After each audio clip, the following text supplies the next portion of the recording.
Hold on, let me check the Facebook page.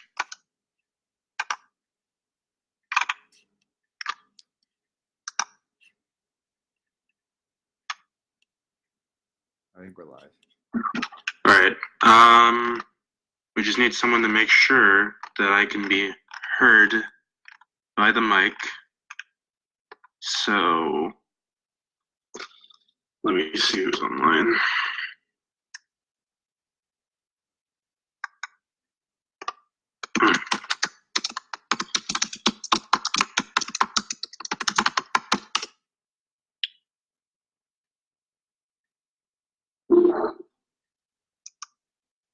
All right, I'm gonna get Kelly to verify if she can hear us.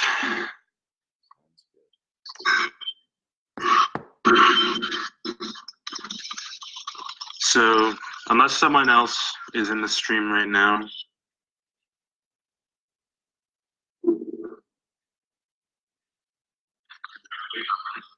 Who's the one viewer? Oh, it's Kelly. Hi, Kelly.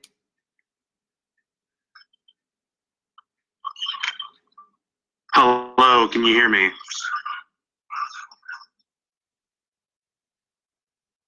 Kind of just lagged. Try again. There's a lot of lag. Say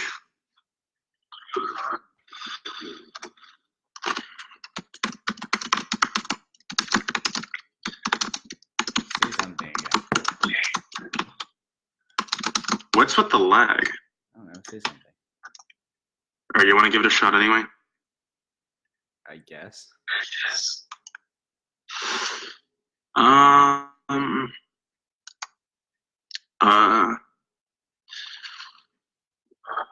right, whatever. I guess just go. Okay. Cool. I am Ben. It is mine. And we're talking about advanced framework and weighing today.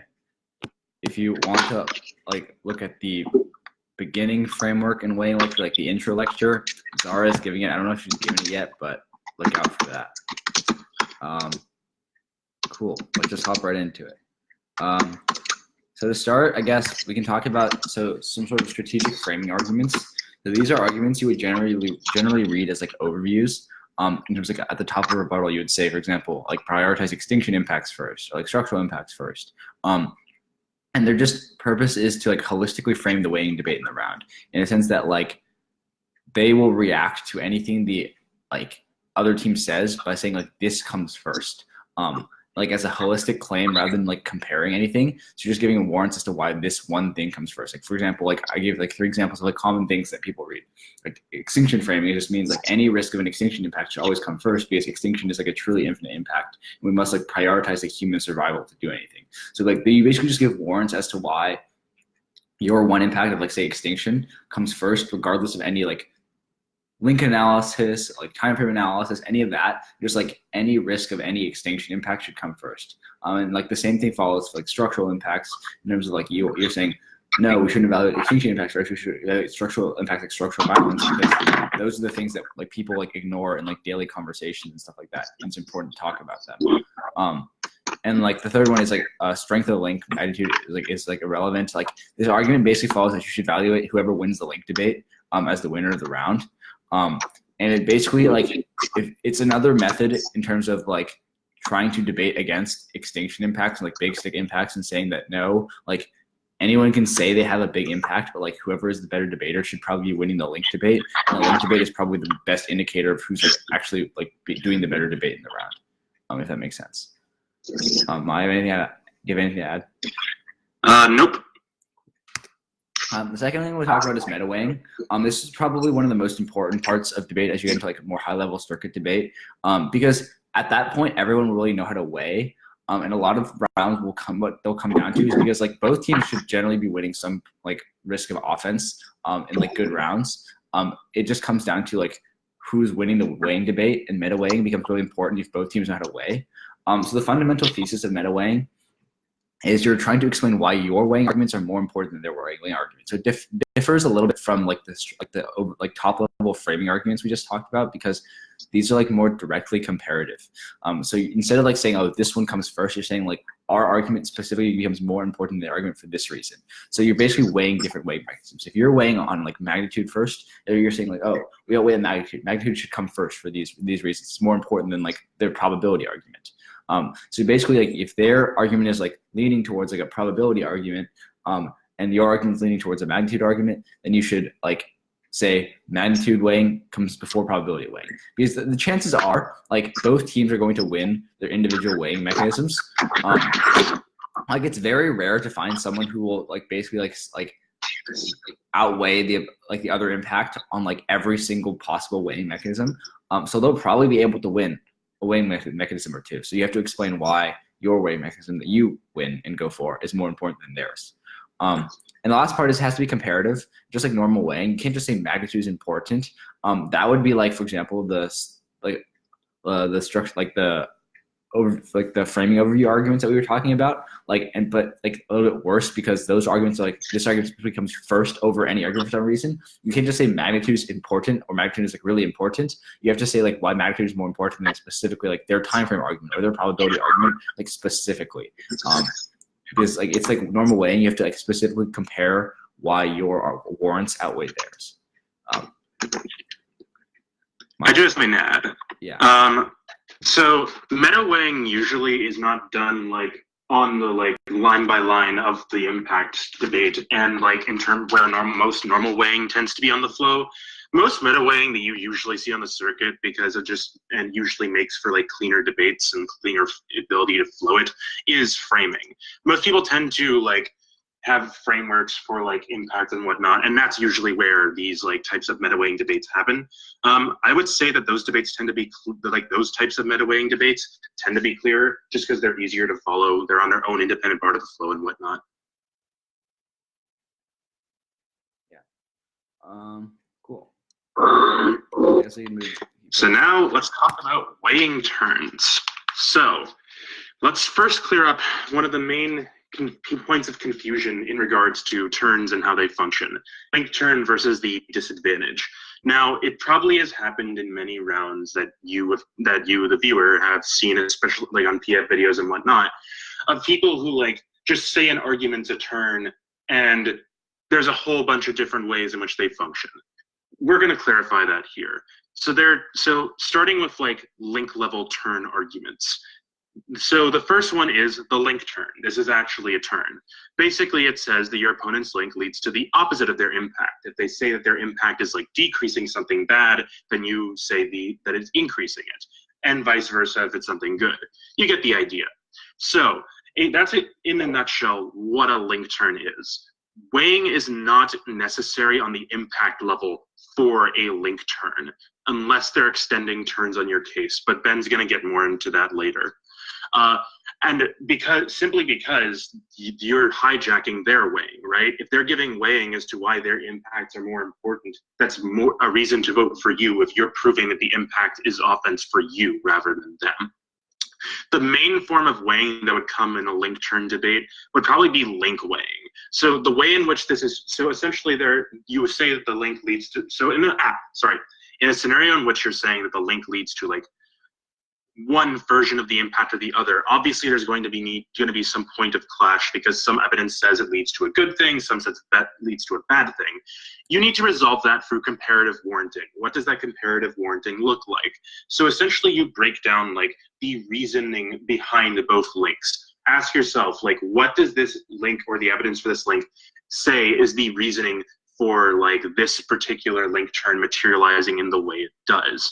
And you would then try to make some sort of like root cause analysis, right? You would talk about like which one of these is a stronger like root cause, which one of these causes is more powerfully able to like trigger some sort of effect. It's all about breaking down the cause and effect and which like causes are more important than certain effects. That, for example, you could like actually I'm having trouble thinking of an example, but you get the idea. You need to provide warranting as to why the link into the harm outpaces the link into the benefit. Yeah, And that is a very big distinction from the disadvantage. The disadvantage says that the link leads to a separate independent impact from the contention you're turning. So let's give examples. An example of a link turn would be as an answer to the steel argument, that like the steel overproduction argument, that steel production, like instead of increasing, decreases, or vice versa, depending whether you say it's a good or bad thing. Whereas a disadvantage example would be coal plants. You would say that the BRI includes plans for coal plants, and that leads to massive amounts of like emissions going up, which is an independent harm, but it's not but you're not linking to the same impact as the contention you were originally responding to. That's not a bad thing, mind you. You just need to argue it differently, and this is where the main like point of confusion arises. When it comes to like link turns versus disads, people tend to like confuse the two, which leads to them reading disads improperly by not weighing them. Disads need to be weighed like any impact that originates from your case.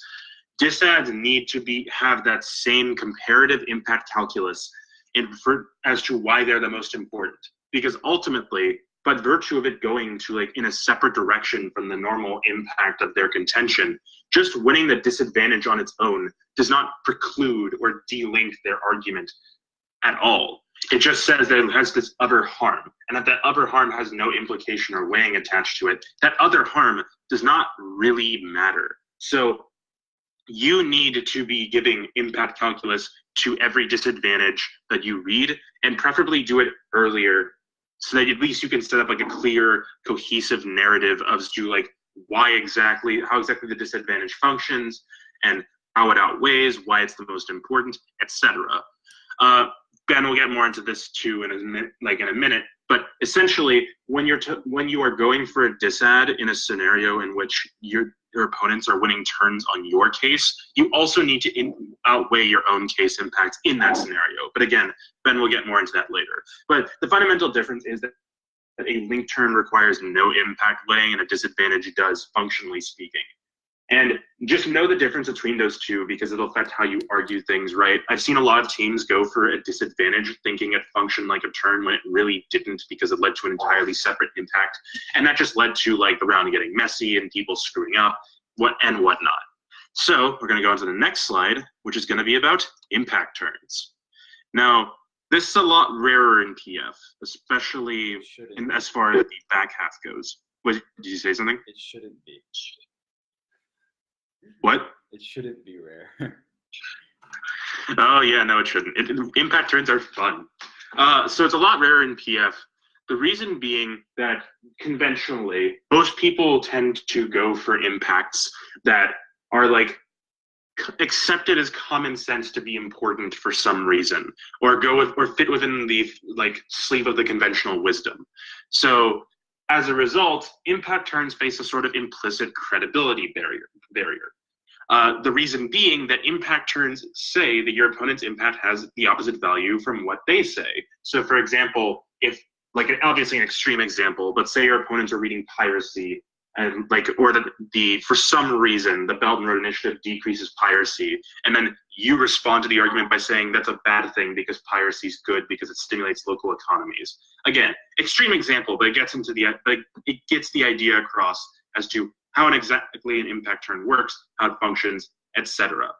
The reason why it's not often read is because, given that people usually read like these types of common sense impacts, trying to say those impacts are good or bad goes against the conventional wisdom, which, mind you, is not a bad thing or a reason to not read these arguments. It is simply articulating that you need to be like giving pretty good warrant analyses on these in order to overcome that credibility barrier. Because if you overcome that credibility barrier, then the impact turn is a very potent thing, because most debaters don't frequently deal with this type of argument, and as a result, tend to not handle it super well. So essentially, the impact turn requires its own independent impact calculus. So overall, like just quick recap going up to this point, the link turn requires no impact calc most of the time. The disadvantage requires impact calc, and so does the impact turn, especially if they read multiple contentions or multiple impacts. when collapsing, and again, Ben will go into more detail on this, but especially in the case of the impact turn, explain why it's a bigger impact than all of their case arguments, right? Because unlike the link turn, where you're just straight up or like hijacking access to pretty much any impact coming out of that link, the impact turns just could be just one of multiple impacts. If you're winning the impact turn, in order to set up a scenario in which you could win the round just off of the turn alone, you need to, when you read it in rebuttal, ideally, integrate some analyses as to why comparatively it outweighs the other impacts in your opponent's case, even if they are true.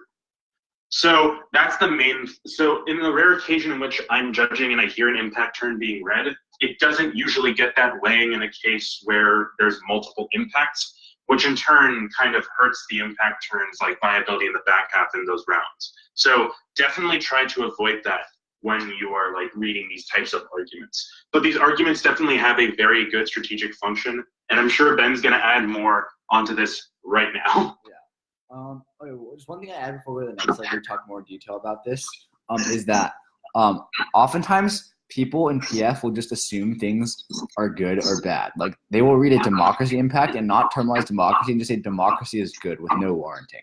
And like just as Mai said, like there is like high, I guess like a common belief that democracy is good because we live in the United States. But like feel free to like read arguments about why democracy is bad, and in that case you don't really need impact weighing against the democracy impact because they don't actually give you any reasons why democracy is good, right? So you just read a bunch of reasons why democracy is bad and as an impact turn, like they don't really have any warranted reasons why democracy is good, and in that specific case you don't really need to weigh against that impact. Against other impacts you should probably still weigh, but like against that impact probably not. So like against unterminalized impacts it can be strategic to read an impact turn, especially because you don't have to weigh against that impact anymore. But let's make something very, very clear right now. There are certain scenarios where just ethically you really should not be reading an impact turn. And talking about scenarios involving arguments about structural violence, you should never, under any circumstance, I don't care if you think it's strategic, never, ever read a reason why racism is good. That's just like straight up problematic, and definitely like a violent action in terms of the debate space. It definitely excludes people, definitely makes it an unsafe space. Don't do that. Yeah. So when you're reading impact turns, just make sure it's not to those types of arguments. If it's like to other things that aren't so like, you know, key to people's identities and whatnot, or like super close to people's hearts and whatnot, then yeah, feel free to. Yeah. So let's go on to the next section about going for turns. All right. I personally think that going for turns is a super underrated strategy. I think that collapsing on a turn is very smart, but you have to do it properly. So the two things people should consider when deciding whether to go for turn or not is one, the amount of ink on your case. So this accounts for both turns, defense, stuff like that. If there is a like fairly clear route to the ballot on your case, I would still recommend going for your case, unless the turn is just like straight up conceded or something. Because your case will always have more warranting than like a 1 or 2 card turn. And that will make it more convincing to the judge. And also some judges just hate pulling the trigger on like one card turn that's like 20 seconds of rebuttal, right? So if it's feasible to get like without like too much complexity or too much like struggle, I guess, to get offense off of your case, I would still recommend going for that. But oftentimes, if it's like really infeasible to answer, because let's say someone just dumped like 15 turns on an argument, like the thing about turns is that you have to respond to literally every single one of them, rather than like defense, in which like it's easier to group things. You don't even have to respond to all the parts of defense because some of this is mitigatory, so you still get some defense off of it. But for turns, you probably have to respond to like basically every single one of them. Like even if you group something, you're still gonna have to respond to like all of them in groups. And in that case, it can be strategic to just go for the turn. And like, especially if, for example, they read 10 pieces of like 10 link turns and like 1 piece of impact defense, you just concede the impact defense and that it takes out their offense of the link turns. So like in that case, it might be strategic to go for turns. And then the other part is the amount of defense on your turn. So if you read a turn that's 1 card and it's 20 seconds to rebuttal, and then if they frontline it for like 30 seconds with like 3 different like warranted responses about why your turn is wrong, then probably don't go for it, because like your like turns are generally pretty blippy. They're just like one card in terms of like that, and if they respond to it well, then like you're gonna have a really hard time like going up against that. But if there's very little defense on your turn, it's very unwarranted. There could be none at all. Like in my experience, like people like don't frontline turn super well, like ever. So in that sense, it can be strategic to go for that. In particular, I would recommend going for turns, link turns especially, because oftentimes like you can read several link turns that are independent of each other, which makes it hard for the other team to group them and respond to them, which basically means that like generally one of them will be undercover, conceded, whatever, and it'll give you a fairly like clear route to the ballot. Do you have anything on this, Matt? Yeah. So the other thing to keep in mind when you're conceding defense, and this is the biggest thing because I see teams at pretty much every skill level do this, you need to be very careful in how you do that, right? So the reason for that is, one, well, there's a bunch of reasons. The first one is that not all link defense is terminal. Sometimes maybe they just read a bunch of pieces of mitigatory link defense alongside a link turn. And you might concede the defense, but because it's just like mitigatory defense, it doesn't actually completely take out your link. It's still there, but therefore the turn would also still be there on it. If you're going to concede, and also bear in mind that some pieces of defense might be able to be applied across the flow in a very, very bad way for you if you just do a blanket concede all the defense type thing. So for example, if you were reading like an ARG that was like a time suck that impacted the nuke war that you weren't going to go for and conceded a uniqueness argument on it, then I would even if you don't go for that argument, at the point where nuke war is non-unique, they could probably tie that idea of nuke wars coming in the next like 10 years to a bunch of other ways the impact debate works out. So the way I would say do it is, one, find a piece of defense that's terminal, and two, specifically concede that defense and attach, even it can be short as hell, but attach some implication to it as to why that piece of terminal defense completely takes out the argument and therefore it doesn't matter. Don't spend a lot of time on that at all. Spend a little time on it, but spend some time on it, right? Otherwise, you open yourself up to those types of problems. The other thing is, in a scenario in which you're going for, I'll spend more time on link weighing because I can think of an example now. In a scenario in which, again, you're going for like link turns and they're going for case arguments, and they try to answer your like link turn in the back half by just trying to outweigh it, saying that like, what you know, two prongs to that. One, a lot of teams try to answer that with weighing by trying to answer it with impact weighing, which again makes no sense. Issue is that might not be super clear to a lot of judges, so clarify that. Again, a lot of debaters don't necessarily know the difference between a link turn and a disad. So clarify that. But two, with link weighing. So an example of like a good way to handle the link weighing debate is, say, on the trade argument on this topic, on the BRI topic, if you're watching this way in the future. The AF reads like trade times go down and that leads to like an increase in like commodities diffusing throughout economies. And then the neg reads a link turn saying that travel times actually on net go up because there's new infrastructure, but the infrastructure is loaded with checkpoints and the security process stalls travel time. So on net it goes up. So at that point you have two competing link arguments linking to trade time in two different ways. The way in which you should probably do that comparison should probably be, if you are going for these arguments in the final focus, this should basically be like, well, like 75% of your final focus should probably be this if it's a clean extended turn at least. You should be getting like some pretty clear analysis as to why your increase, like the effect that's causing an increase in the travel time would outpace the decrease. You could maybe make the analysis that it doesn't matter how good the roads are. What's completely inflexible is the extent to which like you are stopped on that travel time. Or that there's a ton of checkpoints, which for each individual checkpoint, the travel time still goes up a lot, and eventually that starts to overpower the link. Something like that. But you definitely need to have that direct comparison on the link level. This is also a good way to respond to like turns by doing this type of link weighing and explaining why you control the internal link into the impact better than they do. Besides that, don't really have anything else on this point. Yeah. So yeah, I definitely agree with all that. At that point, if you're going to go for the turn, you must frontline the turn if necessary. I think oftentimes it should be pretty easy if you're going for a turn. Like I wouldn't recommend going for a turn that you need to do a lot of frontlining on, simply because you don't have a lot to frontline off of, because you have like maybe one or two cards that comprise of the turn.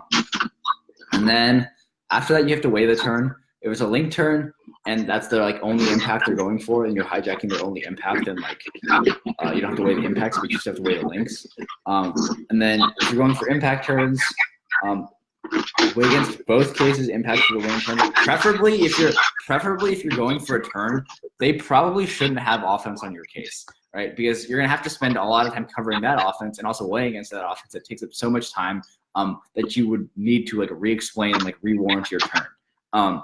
So like highly do not recommend if you can't figure out a way to prevent them from getting offense on your case. In that situation, I would rather just recommend you just rather like stick to your own case, because you can spend more time on that debate. So you should probably figure out a way to shift the debate only to their case, only to their flow, and then just weigh against their impact. If they have two contentions, weigh against both impacts. If they're going for both of them, whatever they're going for, you have to weigh against it. Yeah. Anything else?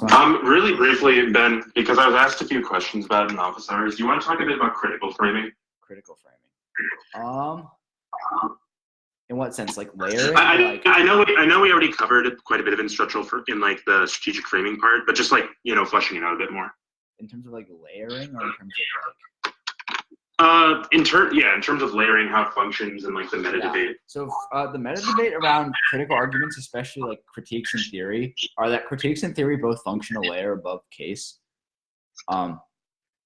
So like I don't think anyone in the debate community contests that both of them come above case. There's a debate about whether when there's both theory arguments and critical arguments, like which one comes first, K or theory. That's like a big debate. I don't think I've ever seen a PF debate with both a K and a theory argument.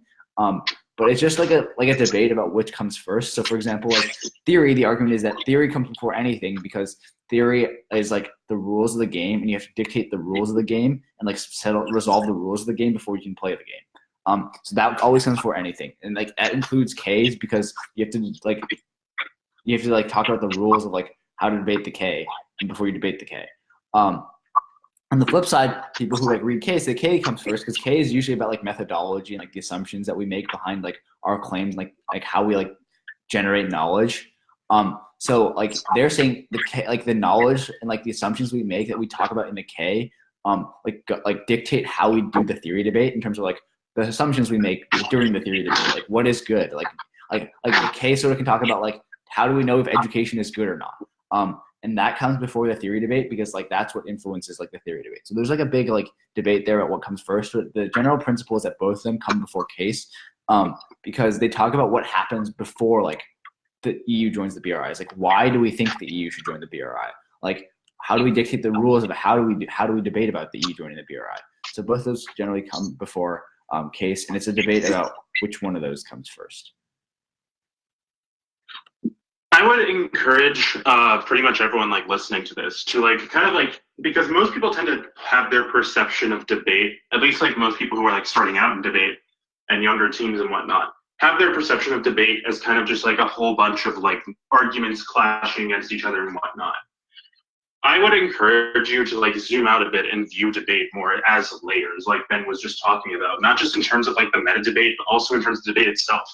Like you can perceive the way that arguments are organized in like a type of layer fashion of importance, then it helps you see what arguments are important. It helps develop your round vision, and it helps you understand what arguments you should go for, or what type of analyses you can make in terms of how arguments interact, right? Like, for example, if you conceive of the debate as like distinct layers, and you understand that, like, for example, in a debate where teams are reading like extinction framing, and one team has an extinction impact, the other one doesn't, conceiving of it as a layer can help you realize, like, hey, maybe I can go for like this disadvantage and make it out to be some sort of extinction type impact or something along those lines.